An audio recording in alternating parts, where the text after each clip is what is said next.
O Manuel agora na saída de campo falou que de vez em quando o ombro dele sai. Caso o Manuel seja poupado no jogo de Copa do Brasil no meio de semana, quem é o seu zagueiro reserva imediato? Marlon ou Pedro Henrique? Me desculpa, mas boa noite. Não consegui nem pensar nisso ainda, cara. Desculpa, né? Mas o Marlon tem jogado pela direita, o Pedro Henrique pela esquerda. Então provavelmente se acontecer alguma coisa é Marlon, mas não consegui pensar nisso ainda. O jogo, gostei muito da partida. Não só do Corinthians, como do Santos também. Acredito que a gente incomodou mais a defesa do Santos. Chegamos com mais perigo. Fizemos uma pequena vantagem, né? Mas em clássico, em jogo decisivo, toda vantagem ela é importante. Fábio, o Cleison fez hoje mais um grande jogo, né? Está numa ótima fase.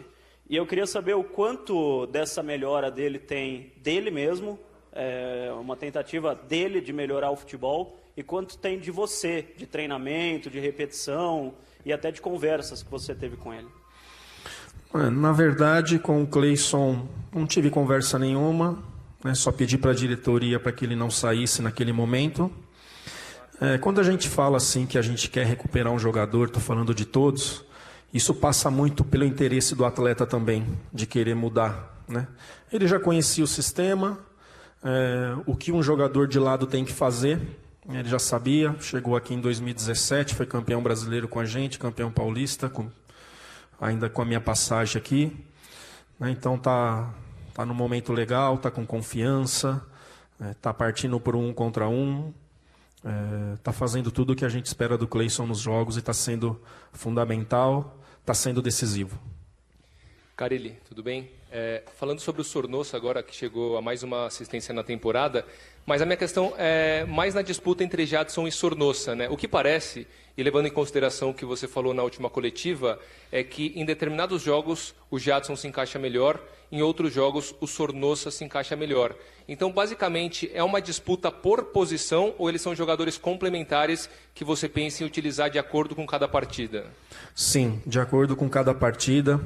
São meias, mas com características diferentes. O Sornosa vem um pouquinho mais de trás, o Jadson já sabe jogar um pouquinho mais de costa. Então, quando a gente pegar adversário que for fechado, né, o Jadson é o único jogador que a gente tem ali por dentro que acha passe para frente, que consegue romper a defesa adversária através de passe, de uma cavada ou passe no chão. Então vai ser de acordo muito com a partida, sim. Quando for um jogo mais intenso, um jogo de transição, que eu sabia que ia ser hoje, o Sornosa se encaixa melhor nessa situação. E acabo ficando com os dois para a bola parada, né? Não perco a bola parada, porque o Jadson também, se acaso entrar no lugar de Sornosa nessas partidas aí, a gente continua com qualidade na bola parada. Carille, aqui, queria que você falasse com relação a esse meio-campo do Corinthians, que a gente vê que conseguiu basicamente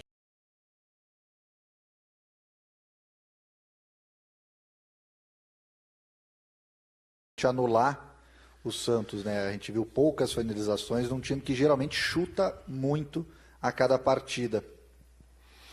Sim, é um time perigoso, é um time que evita cruzamentos na área porque os seus atacantes não são jogadores de bola aérea, eles procuram passe. Então a gente tem que estar muito concentrado em cruzamento rápido pelo chão ou passe para trás, né, para a entrada dos meias do Santos. E eu já fiz isso também aqui no Corinthians ano passado, quando a gente jogou com Rodriguinho e Jadson, também a gente evitava esses cruzamentos, porque a gente não tinha um jogador como referência, que nem é Gustavo, que nem é Jô, que nem é Mauro. Então essa é a ideia do Santos e a gente conseguiu anular bem, fechando bem a entrada da área. Fábio, boa noite. No primeiro jogo, na verdade no último jogo, Corinthians e Santos, o Pedrinho era titular, você tirou ele e colocou o Love. E hoje era o Love, você tirou ele e colocou o Pedrinho. Queria que você falasse um pouco dessa alteração e a escolha de não colocar o Bozelli hoje. Não, o Bozelli é para o Gustavo, né? Ou é para o Gustavo, ou eu fazer dois atacantes ali, se eu estiver perdendo, precisando do resultado, arriscar um pouquinho mais, abrir o meio de campo para arriscar, que não foi o caso hoje. Né? Acredito, os dois são muito parecidos, é trabalho de pivô. E a escolha do Love, pelo que a gente tem discutido dentro do Corinthians, a gente fica com mais poder de fogo, a gente fica com mais presença de área, né? O Pedrinho é algo que a gente tem melhorado bastante, mas ele ainda precisa entrar mais na área, principalmente quando a bola estiver do lado ao contrário. E vai um pouquinho de tempo, porque Pedrinho é um meia, né, que gosta de trazer a bola para dentro. Então a escolha, e também vai passar por alguns jogos essas escolhas, de a gente ter o Love terminando as jogadas junto com o Gustavo, que jogou hoje, ou junto com o Mauro. Eu acredito que a gente fica mais equilibrado, continua marcando bem e continua com mais força no ataque. Carille, boa noite. Eu gostaria que você comentasse a dupla de zaga. O Manuel e o Henrique fizeram uma partidaça, é uma dupla que vem crescendo. E eu gostaria de saber qual é a sua análise da dupla corintiana, porque, na minha opinião, hoje foi a melhor partida deles com a camisa do Corinthians. Você também entende assim? Eu coloco aí vários jogos, cara. Os 2 jogos contra o Racing foram que exigiram demais da dupla, pelo conjunto do Racing. O jogo de 0-0 contra o Santos também.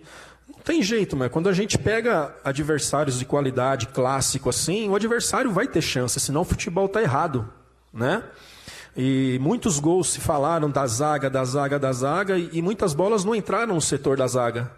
Até mesmo o empate lá de 1-1 com o Racing foi um caso, a zaga, mas espera aí, né? O escanteio do gol que a gente tomou contra o São Paulo, não foi em cima do triângulo.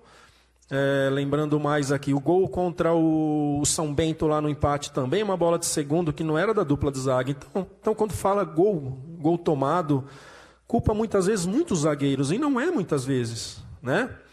Então eu trabalho com correção, confio demais nos 2, né? A gente tem muito que melhorar ainda, estamos num processo aí de pouco treinamento, mais conversa, mas o entendimento já está legal, e eu confio muito e a gente está chegando nos nossos objetivos com os 2 jogando.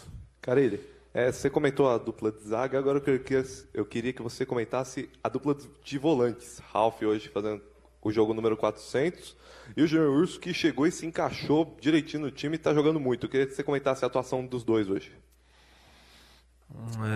No Júnior está fazendo o que a gente esperava, foi contratado, né, a gente só não esperava que o resultado seria tão rápido, mas é um cara de personalidade, que vestiu a camisa e foi para campo e está fazendo muito bem. Quero melhorar ele um pouquinho na questão de posicionamento. E do Ralf, sou suspeito a falar. Acompanho o Ralf desde 2007 no Gama, Série B do Campeonato Brasileiro. Eu estava no Barueri quando eu comecei como auxiliar, ali ele começou a chamar atenção. Em 2008 ele foi para o Noroeste, entrou no nosso radar lá no Barueri na época. Em 2008 ele foi para o Noroeste, fez o Paulista. A gente acompanhou e a gente conseguiu trazer o Ralf para o Campeonato Brasileiro, e lá ele já conseguiu acesso em 2008, junto com o Corinthians, da Série B para a Série A do Campeonato Brasileiro. Chego no Corinthians em janeiro de 2009. Em dezembro de 2009, numa conversa com o Mano, eu falei de 4 jogadores que acreditava que do Barueri que poderia vestir a camisa, porque estavam jogando bem e já tinham trabalhado comigo. Que foi o Castan, foi o Ralf, o Everton, um meinha canhoto que depois jogou no Fluminense e no Cruzeiro, e que esse ano disputou pelo Red Bull Campeonato Paulista, e o Fernandinho, que jogou no São Paulo, no Grêmio, que hoje está na China. Eram os 4 jogadores que eu tinha falado, acabou dando certo esses 2, né? Então sou muito suspeito a falar. O que chama atenção para a função dele de marcar é mais de 7 jogos de média para tomar um cartão amarelo. Isso é um número para a função dele, que é de destruir. Isso chama demais a atenção. Ele consegue roubar sem fazer falta, né? E 7 partidas para tomar um amarelo. Então, para ele ficar fora nessa média aí, são 21 jogos para ele ficar fora por suspensão por cartão amarelo. É um número espetacular. É merecedor. Trabalha hoje como trabalhava em 2008 no Barueri. Uma dedicação, é um exemplo. Falo para os mais jovens, tem que seguir esse exemplo. Trabalha hoje, treina hoje como treinava em 2008, e eu acredito também no início da sua carreira. Fábio, boa tarde. Esse foi teu 25º clássico à frente do Corinthians, são 15 vitórias, né? E um aproveitamento bem próximo de 70%. Já ouvi outras entrevistas tuas e concordo contigo, você não acredita em sorte no futebol, obviamente. Ao que se deve um desempenho tão bom teu em clássicos? O que é o diferencial? O que faz diferença num clássico? Puxa, te juro que eu não sei responder. Do mesmo jeito que eu me preparo e preparo os atletas para jogar os clássicos, eu preparo quando joga com equipes menores, porque eu acho que a gente tem que respeitar todos, né? E não é porque eu vou pegar um time inferior que eu acho que deixa assim, não. É sempre as mesmas discussões, as mesmas reuniões na minha sala para determinar quem vai jogar, como vamos jogar, né? Então não sei te dizer, mas é um número sim que chama a atenção e eu me sinto muito orgulhoso. É um time que nos momentos assim difíceis cresce, né, principalmente em clássico. Isso mostra um grupo que tem personalidade, falando do meu período desde 2017. Então, assim, muito orgulhoso mesmo desse grupo, da determinação de todos eles.